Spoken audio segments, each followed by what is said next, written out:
Oh, legs.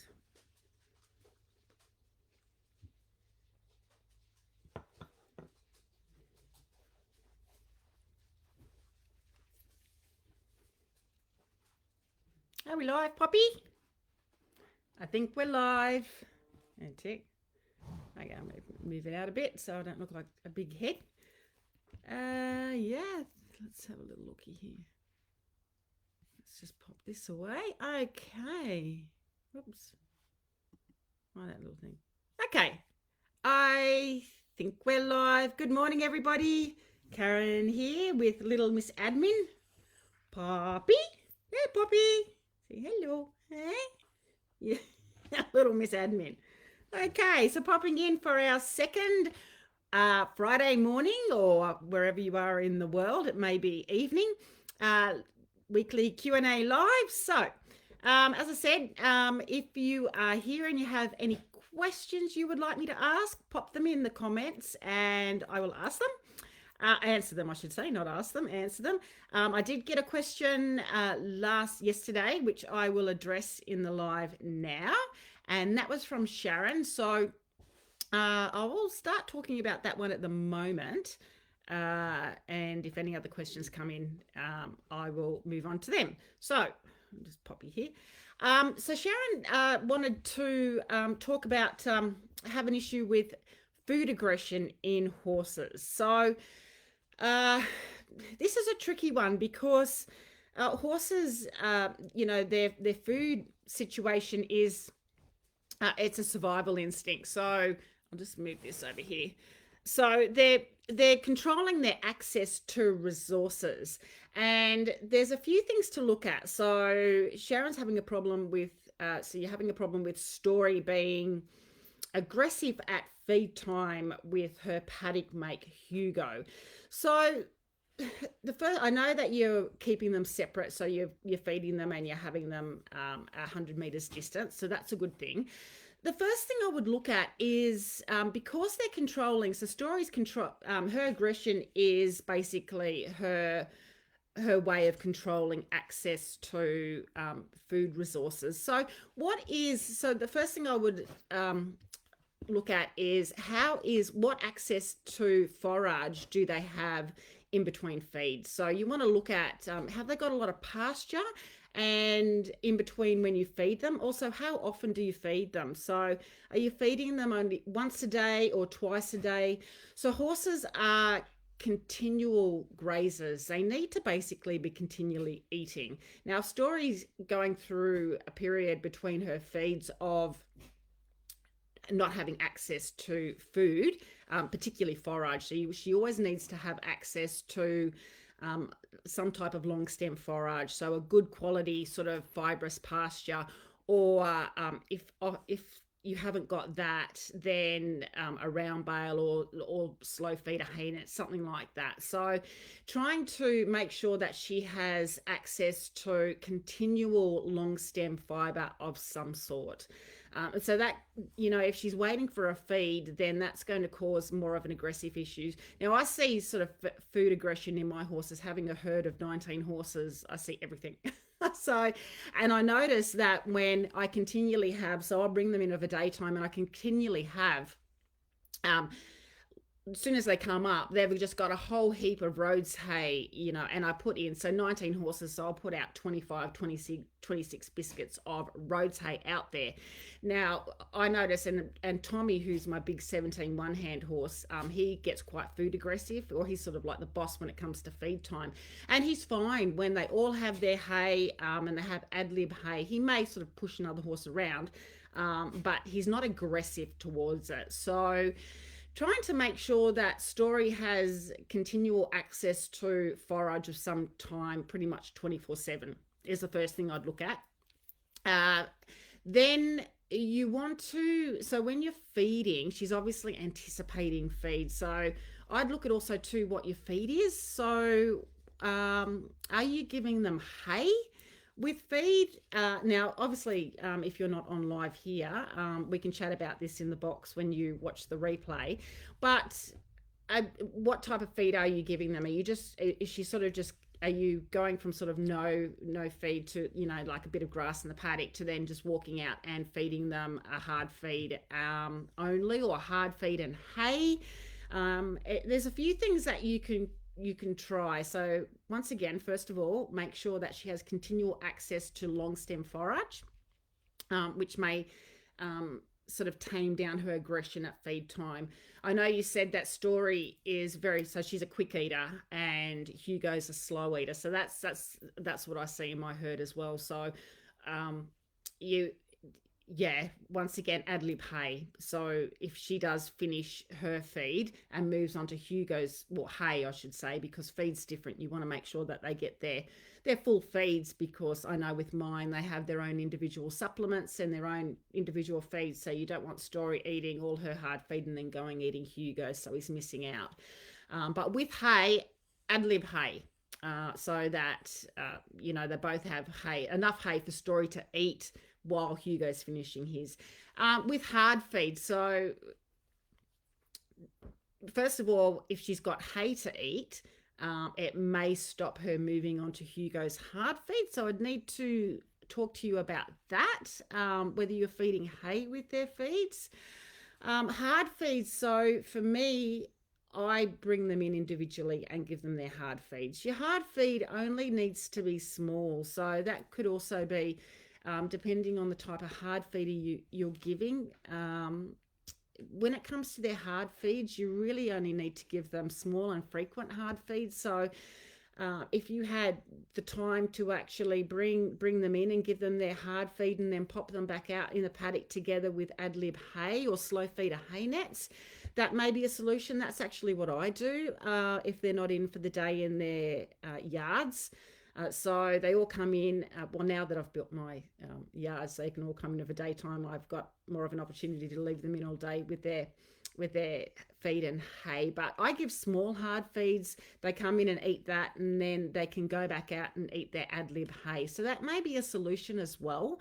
They shouldn't take too long to eat a small hard feed. Really, you shouldn't be giving more than 2 kilos of hard feed per meal, 2.5 kilos if they're a big horse, which is your 2 dippers. So that's two kilos of your dry, sort of dry hard feed, not like if you give maxi soy. So it's your dry form of maxi soy, not when it's soaked down. So that may be another way to address that as well. It's a little bit tricky, but I would also, first of all, I would address those issues just that I spoke about, making sure that she has access to continual forage. Another thing with aggression, like, is if she's aggressive with Hugo, but is she aggressive when you feed her? So that's sort of a bit of a different story. When you go up to feed her, does she lay her ears back? So if she doesn't do any of that, well, that's a good sign. Depends on how aggressive she is. So you want to also make sure that she doesn't have ulcers. So I went on in our last live about ulcers, but ulcers is such a big issue with horses and aggression. So that's just going back to, I know you've had her for 4 years. So did you have a scope for ulcers? I know she's an off the track thoroughbred. So she probably did have ulcers. She may still have ulcers, which can cause her to be aggressive. So I would look at ulcers as well. And you need to sort of just observe some of her behaviors. So I'd need to talk to you about how is she when can you go up there and touch her? Does she like being touched and groomed all over, or does she pull away when you go to touch her? I know. So I'm actually looking down. So I know I'm learning all this tech stuff. I should be looking at the little green dot on my laptop. I'm actually looking down at me in the corner. So I'm probably looking like I'm looking down here. I should have made the screen a bit bigger, but I won't worry about that now. I'll look up at the green dot so I'll look like I'm looking at you. So yeah, ulcers is another thing that can cause aggression and crankiness in horses. So I'd check, does she have ulcers? So they're my what I would suggest when it comes to food aggression with horses. you know, other than making sure that she's got the forage and she hasn't got ulcers, separating them when they have their hard feeds is probably, you know, if she's still aggressive and going and eating Hugo's feed is probably the solution towards the end. But I address the other ones first. Yeah, so that's it. No more questions have come in. So if you're watching and you have a question for me to ask, pop it in the comments and I will answer it. And in the meantime, Poppy and I'll have a sip of coffee. I wanted to talk about, so if there's no more questions, I wanted to just also talk about ulcers. I'm on a big ulcer run at the moment because I'm aware of how predominant they are in nearly every horse, and how they can really affect everything from even like food aggression, but to behavior problems and training and everything. So I noticed with my horses, because I've been watching so many webinars on ulcers and doing a lot of research and everything, some of the symptoms. So one of my horses, Snippy, he's actually getting scoped next week. So some of the symptoms of ulcers, other than, you know, they don't always have to have the dry sort of coat and look a little bit dull and things like that. They can be really shiny and actually really well behaved and still have ulcers. But another symptom of ulcers is when you're feeding your horse, are they drinking a lot? So I noticed with my horse Snippy, and because they're coming into the yards, I'm seeing it a lot more. And Minnie, no barkies. My dogs have been really good at that. No darky, no barkies, no barkies while I'm doing a live. Min, sorry guys, if I've got puppies barking here, Min, turn it off. I have to bring her on my lap. I have to replace Poppy. So they drink a lot. So this is a symptom of ulcers, that they don't have to. They can have ulcers and not drink a lot, but you'll quite often notice when you're feeding them, you have your hay net up or your hard feed, they'll eat their feed, and then I have the water buckets near them or in their yards, and they'll go over and drink frequently throughout their meal. Now that is a sign of ulcers. It's they say that the drinking sort of they're trying to drink to soothe the pain of the ulcers. And I noticed my Snippy's doing that a lot. And it'll be interesting to see how he scopes next week. And another one is they don't like being touched. And this is interesting. I mean, I see this is quite common in off-the-track thoroughbreds. They don't like to be touched. So you'll go up and they don't like to be groomed. So with Snippy, for instance, an example, I'll go up and sort of want to give him a touch along his neck, and he pulls away. He doesn't want to be touched. Now, that's a sign of ulcers as well. So if your horse is not wanting to be touched, you know, on their neck or anywhere really, but I notice particularly when I go to touch Snippy along his neck, he doesn't like to be touched and he'll pull away. So that is a symptom of ulcers, and something to consider if you notice your horse is not liking to be touched. Consider if you haven't had your horse scoped for ulcers. Squiggles, turned off. That's what happens when you have 7 dogs. Something to consider. So yeah, I'm a real big one at the moment on making sure your off-the-track thoroughbred does not have ulcers. So if you haven't had them scoped, I would be looking at, one of the first things is getting your horse scoped for ulcers. You want to make sure they're not in pain. Bailey, ulcers are really painful. Sorry about the dogs barking. They wouldn't be happy if I popped them outside and locked the door.